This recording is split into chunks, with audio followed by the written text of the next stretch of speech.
Welcome to the AFR Saints channel, where we provide you daily content on your favorite team, the New Orleans Saints. Do us a favor and hit that subscribe button. Be sure to leave your comments below and smash that like button. Who dat? Hey man, don't look now, but the Saints have gone and won 3 in a row and kind of look respectable. How have they done it? They've played better, which is the main thing. One thing that kind of cracked me up was everybody talking about how it was the best drive Pete Carmichael has called all year when they go down the field on an opening touchdown drive and it's 15 plays. And I'm like, I'm sure a lot of his play calling scripts look like that all year. But the difference is this time they converted the 3rd and 4s. When they run for 2 yards and then run for 4 yards and then throw an incomplete pass on 3rd down, it's a terrible drive. When you move the chains on 3rd and 4, lo and behold, you get another 1st down. And then when you move the chains on the next 3rd and 4, you get. I mean, I don't think they radically changed what they like to do. I think they just executed in the first half on offense. And then in the second half, the wheels came off again, as we've seen all year, but this time they held on. And I think a big part of that is having Marshawn Lattimore back to save the day. Great players matter. But, I mean, they've been close to this a bunch of times when they were leading games against Tampa Bay and Cincinnati, among others this year. And this time they finally finished one off. But I think getting healthier and just executing a little better has helped them. You know, Dennis Allen was saying, they never panicked and said, "Oh, we need to change everything we do," because they believed in what they do. And you know, the end result is their record is probably what it should be, 7-9. They're probably about a 500 team this year, but they're finally winning some close ones after they seem to be losing all the close ones earlier this year. It is interesting that when I said how they done it, you kind of defaulted to the offense. When I assumed you talk about defense, because in the last 5, they've allowed 13, 17, 18, 10, and 10. Yeah. They've been awesome defensively. So how is the team who was really bad defensively early in the year all of a sudden gotten very good again on defense? Yeah, I don't think there was a point where they were ever really bad at defense. I think they were, not their usual standard. They weren't forcing any turnovers, and that has only barely come along. Yeah. They were missing tackles. They cleaned that up pretty early in the year. The run defense on the flip side has been bad since week 1 against Atlanta and has never really gotten better. The interior run defense has been a problem all year. But yeah, I mean, this is the defense we're sort of used to, and the not living up to this standard in the first half of the season turned out to be the anomaly. They finally look like the defense we expected again, and I think that started to happen when they got a little healthier in the secondary and got Alontae Taylor starting on the other side of Paulson Adebo, and it looked even better when you had Marshawn Lattimore to the mix. He's on Twitter at Mike Triplett, neworleans.football. Convos all season long, brought to you by friends at Benny's Car Wash, bennyscarwash.com. Join that car wash membership club. I'm telling you, it's so worth it. Mike, when you go into Week 18 and you've been eliminated, what do you have to play for this weekend? Well, I think it means a lot. It certainly means a lot for this coaching staff to prove themselves and has. But, I mean, I think it shows just the pride of the whole team. I mean, this is a team all year long, especially the guys who've been around here and who had 5 straight winning seasons, that just didn't believe they were the 3-7 team or the 4-9 team or whatever they were, and wanted to go out there and be like, we swear we're better than this. When are the results going to come? And so I think there's just a lot of pride in that. I don't think anyone ever really checked out. I think they were on the borderline of that being at risk. But it means a lot to see sort of the fruits of your labor and the results, and to be like, yes, this is what we thought we could do. And so I think there are certain teams who are in a position to really care about looking good, like they have something to prove. I know there's a lot of talk about the Sunday night game where the Lions are going to be playing the Packers, and by the time it kicks off, the Lions might be eliminated from the playoffs. But that's an example of a team that I don't think it matters. I think beating the Packers would mean everything to them. And I think the Saints are close to that. I think finishing 8-9, Cam Jordan said something really interesting 3 weeks ago now when they were 5-9. He said, he was kind of thinking out loud, doing quick math in his head, and or they were 4-9 at the time, and he said, "Is this the worst team I've ever played on?" And he goes, "Not if we win our last 4 games. Then it won't be the worst team I've ever played on. We finished 7-9 before. We'd be 8-9." And lo and behold, it kind of seemed like, yeah, right, like they're going to win their last 4 games. But if they do that, I think it means something. That is actually a nice transition piece to Cam Jordan, who did set the career sack record in New Orleans. You've covered every game of his career. You want to put some context around Cam Jordan and what he's meant to this franchise? Man. Well, it's funny that J.J. Watt just retired last week, too.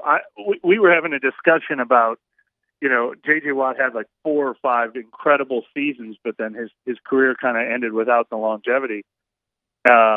And so we were having like a theoretical, is that enough to get in the Hall of Fame? And I think in J.J. Watt's case, it absolutely is. But it also made me think, I remember a couple years worth of stories earlier in Cam Jordan's career where like the premise of my story was, if you haven't been paying attention, Cam Jordan is doing things that only one other player in the NFL is doing, J.J. Watt. I'm not saying he's J.J. Watt, but besides J.J. Watt, nobody else is, doing this as getting these sacks and batting down these passes and doing this work as a run defender and showing the versatility to move inside and outside.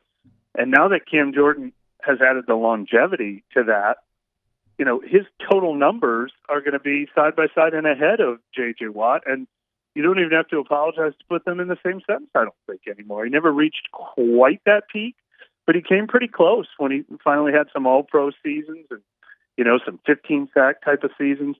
So when you combine the high highs he reached with just, the consistency he's always had and doing it, he's only missed 2 games in his career. They were both flukes. He's as good of a run defender as he is a pass rusher. He's just been awesome.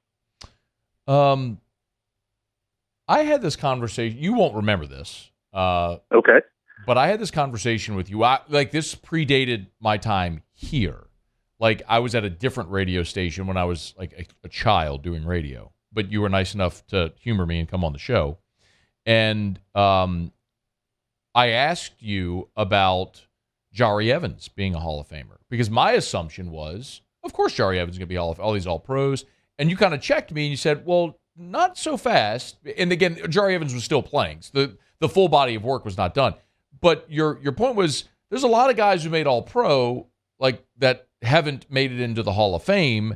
And lo and behold, when you actually stack it up, even guys like Kevin Mawai and Alan Faneca, who had better careers in terms of All-Pro and All-Decade team and all that, had to wait 5 and 6 years for their Hall of Fame moment. Cam Jordan's been a first-team All-Pro one time. One time. Is he a Hall of Famer? I think, well, first of all, I thought you were going to ask if Jari's a Hall of Famer, and I was a little surprised that he didn't make he's eligible for the first time this year, and he didn't even make the final 15, which surprised me a little bit. I think he's going to have a borderline case for years. I think he's going to have the Alan Faneca, Kevin Mawai case for several years, but I think it helps him that those guys got in. There's not a huge guard backlog, so I do like Jari Evans' chances. But he's gonna be on that bubble for a while. Him and Cam might ultimately be competing for one spot one day. But Cam isn't there yet because if he ends his career at 115 sacks, he won't get there. What's amazing with a player like him is there's sort of a sack total number that everyone can judge. It's the same thing as receivers and running backs. And I wish I had it in front of me, but we've done this exercise too. I think the magic number is somewhere around like 130 where everybody's in.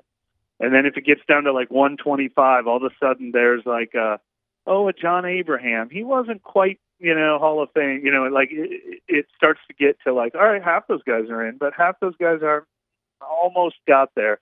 But I think all Cam has to do is get in the bubble range. And then all the other things he did, the consistency, the run defense, the batted passes, he might be like a top 5 all-time NFL in batted passes. Like he's one of those guys that did more than just rush the passer. He was an every down kind of player. I think all that stuff will matter, but I don't think he can just get there with 115 sacks. I think he has to get to the threshold where no one can deny that he got that sack number as well. He's not far. Ricky Jackson's career number was 128. I'm looking at it right here. Derek Thomas was at 126.5. And then Dwight Freeney is at 125.5. Von Miller at 123.5, but he's active. Robert Mathis, 123. Simeon Rice, 122. Clyde Simmons, 121. Then Cam Jordan at 115. He's probably 10 sacks away from solidifying. Yeah, and I wonder, the amazing consistency these last couple of years. He's just done 21 in these last two seasons at age 31, 32. When we expected a little, at the beginning of last year, it looked like there was a little bit of a drop-off. There was a drop-off in production, for sure. And then he came on like a house on fire in the second half of last season, and he's continued to do it this year. So, shoot. If he plays 4 more years and averages 6, he might make it an easy choice. Yeah, for sure. He's on Twitter at Mike Triplett, neworleans.football, neworleans.football. Our conversation is brought to you by Benny's Car Wash, bennyscarwash.com.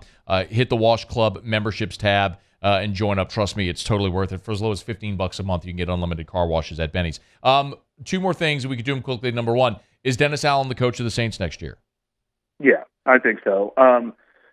My gut told me that even when they were 4-9, but I allowed for the possibility that they might just want to take the team in a radical new direction. But since then, they've won 3 straight games, and we've done some reporting that lets us know that the team's line of thinking has been what we heard earlier in the season and what we've continued to think, and we've heard some poo-pooing of this, these Peyton talks. Doesn't sound like anything the Saints themselves are pursuing. And so the results, Matt, now the results, it'd be a little tougher for me to tell you this if they were, 5-11 right now, that they still trust him. But now that they're 7-9, I think it'd be pretty shocking if there was anything else. I agree. If they had face planted, I think he'd have been gone. But okay, if Sean Payton is coaching next year, where is he coaching? I have a real hard time handicapping that because I think he wants to come back, but I think I think Sean Payton wants to get in the Hall of Fame.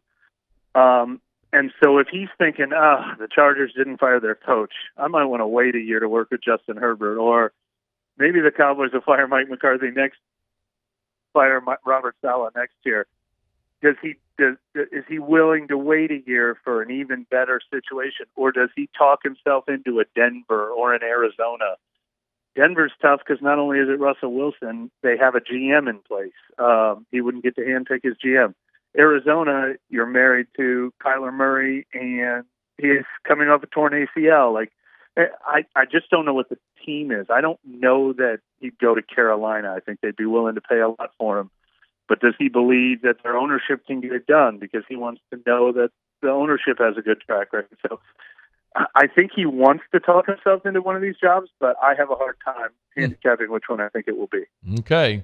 We'll all wait and find out. Week 18 on Sunday in the Dome. He's Mike Triplett. Read about it there at neworleans.football. And our conversations all season long brought to you by Benny's Car Wash. bennyscarwash.com. Thank you, Mike. Thank you. Hey, thanks so much for watching. Please leave your comments. I love to interact. And be sure to hit the red subscribe button below.